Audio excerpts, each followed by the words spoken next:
Line Kashmir honey. அழகும் வாசனையும் கமழும் காஷ்மீர் லயன் காஷ்மீர் ஹனி. அசல் தேன் அசந்தேன். வணக்கம். செய்திச் சுருக்கம். எங்க இறக்கி விட்டாங்கன்னே தெரியல. நடுவழியில் மகனுக்காக கதறும் பெண்.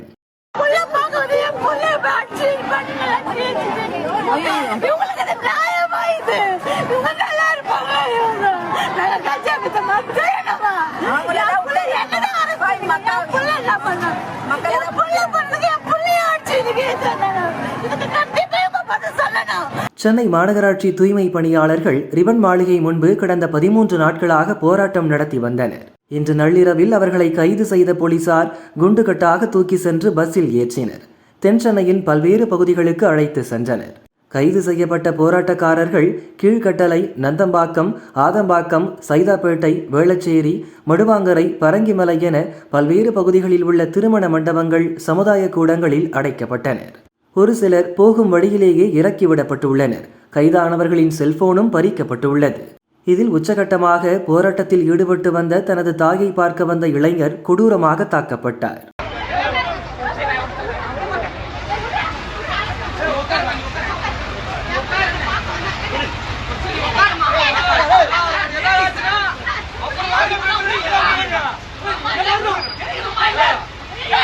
தாயுடன் சேர்த்து அவரையும் கைது செய்து பஸ்ஸில் ஏற்றி சென்ற போலீசார் போகும் வழியிலேயே வெகு தூரம் தாண்டி ரோட்டில் இறக்கிவிட்டு சென்றுள்ளனர். நடுவழியில் பரிதவித்து நின்ற தாய் தனது மகன் தாக்கப்பட்டது குறித்து சொல்லி கதறியது காண்போரை உருகச் செய்தது.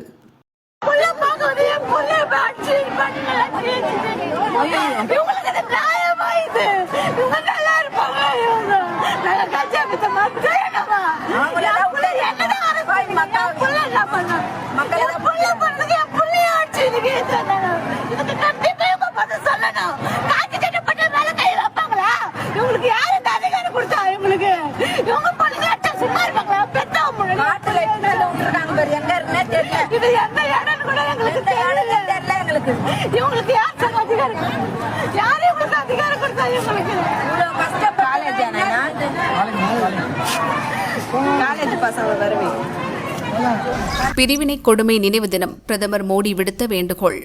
இந்தியாவில் இருந்து 1947 ஆகஸ்ட் 14 பாகிஸ்தான் பிரிக்கப்பட்டது. அப்போது நிகழ்ந்த வன்முறை, வெறுப்பு, துன்புறுத்தல்கள் காரணமாக லட்சக்கணக்கான மக்கள் இறந்தனர். இந்திய மக்களின் போராட்டங்கள், தியாகங்களின் நினைவாகவும் தேச ஒற்றுமை, சமூக நல்லிணக்கத்தை வலியுறுத்தும் விதமாக மத்திய அரசு சார்பில் ஆகஸ்ட் 14 பிரிவினை கொடுமை நினைவு தினம் அனுசரிக்கப்படுகிறது. இதுகுறித்து பிரதமர் மோடி சமூக வலைதளத்தில் கருத்து தெரிவித்துள்ளார். நமது வரலாற்றில் எண்ணற்ற மக்கள் அனுபவித்த வலியை நினைவுகூரும் வகையில் இந்தியா பிரிவினை கொடுமையின் நினைவு தினத்தை அனுசரிக்கிறது. உயிர் தியாகம் செய்தவர்களின் மன உறுதியை மதிக்கும் ஒரு நாளாக இது அமைகிறது. கற்பனை செய்ய முடியாத இழப்பை அவர்கள் எதிர்கொண்டனர். பாதிக்கப்பட்டவர்களில் பலர் தங்கள் வாழ்க்கையை காப்பாற்றிக் கொள்ள வேறு இடத்திற்கு சென்றனர். இந்த நாள் நல்லிணக்கத்தினை வலுப்படுத்துவதற்கான நமது பொறுப்பை நினைவூட்டுகிறது என பிரதமர் கூறினார். கூலி படத்துக்கு வாழ்த்து, கூலி கேட்பவருக்கு அரஸ்டா, ஆட்சி நாறுகிறது, ஊரும் நார வேண்டுமா?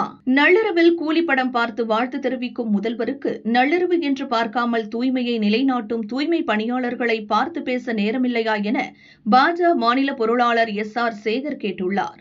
வயிற்றுக்கு சோறு போடு, வாழ வழிகாட்டு என்று கூலி உயர்வு கேட்டு குரல் எழுப்பிய தூய்மை பணியாளர்களின் குரல் வளை நெரிக்கப்பட்டுள்ளது.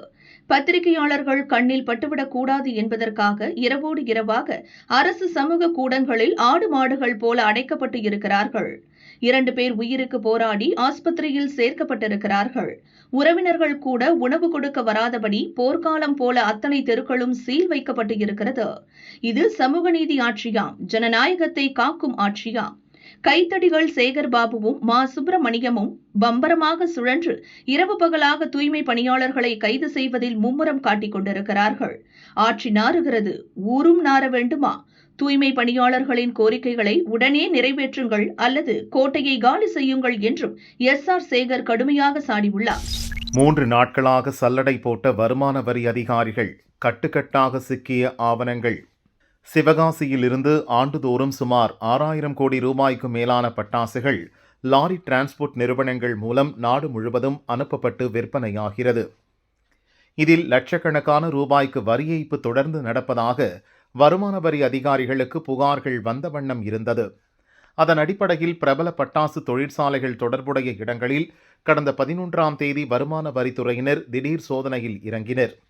பட்டாசு தொழிற்சாலை தலைமை அலுவலகங்கள், பட்டாசு தொழிலதிபர்களின் வீடுகள், லாரி டிரான்ஸ்போர்ட் நிறுவனங்கள் என 10க்கும் மேற்பட்ட இடங்களில் இந்த சோதனை நடந்தது.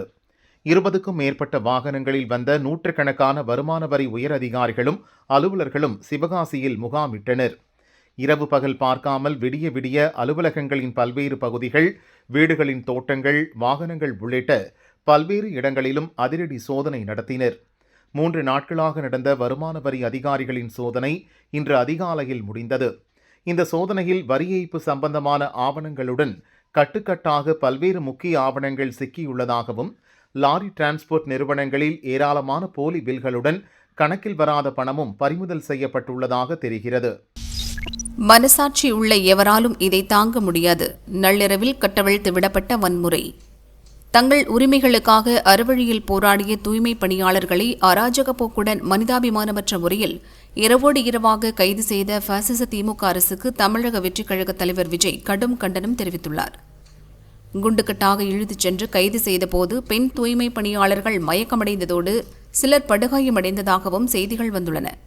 மனசாட்சி உள்ள எவராலும் தாங்கிக் கொள்ள முடியாத அளவிற்கு நள்ளிரவில் பெண்கள் மீது வன்முறை கட்டவிழ்த்து விடப்பட்டிருப்பது தெரிகிறது.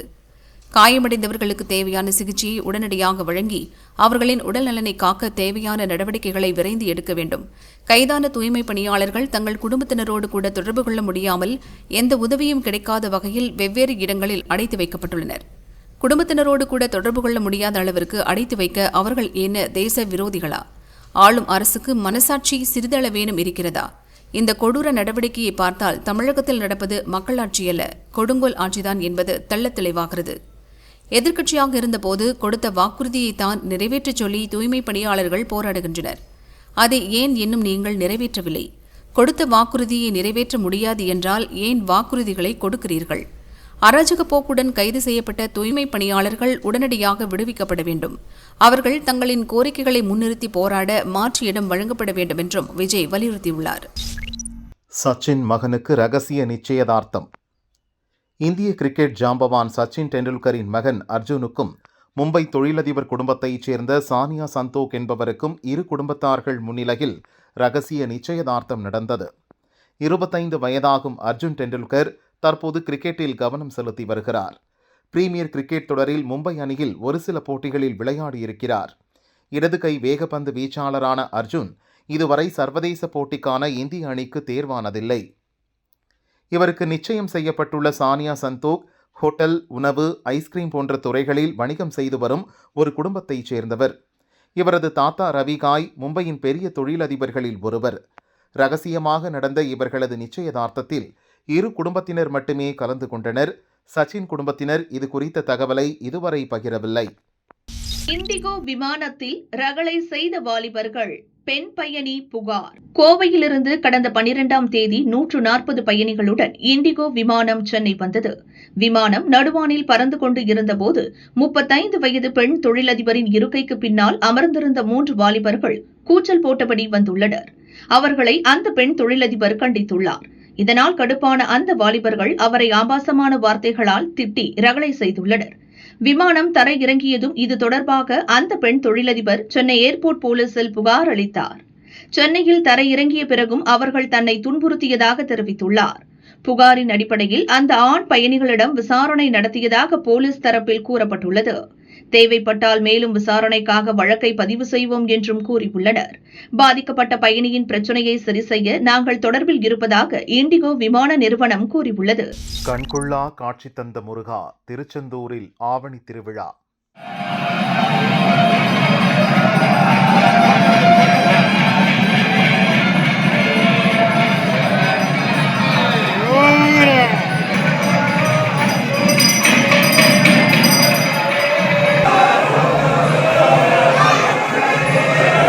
திருச்செந்தூர் சுப்பிரமணிய சுவாமி கோயிலில் ஆவணி திருவிழா கொடியேற்றத்துடன் துவங்கியது. அதிகாலை 1 மணிக்கு கோயில் நடை திறக்கப்பட்டு 1:30க்கு விஸ்வரூபம், 2 மணிக்கு உதய மார்த்தாண்ட அபிஷேகம் நடந்தது. கோயில் உள்பிரகாரத்தில் உள்ள செப்பு கொடிமரத்திற்கு சிறப்பு பூஜைகள் நடந்தது. பின் கொடியேற்றப்பட்டது. கொடிமரத்திற்கு பால், பன்னீர், சந்தனம், விபூதி வைத்து அபிஷேகம் நடந்தது. தொடர்ந்து மகா தீபாராதனை காட்டப்பட்ட போது திரளான பக்தர்கள் கலந்து கொண்டு தரிசனம் செய்தனர்.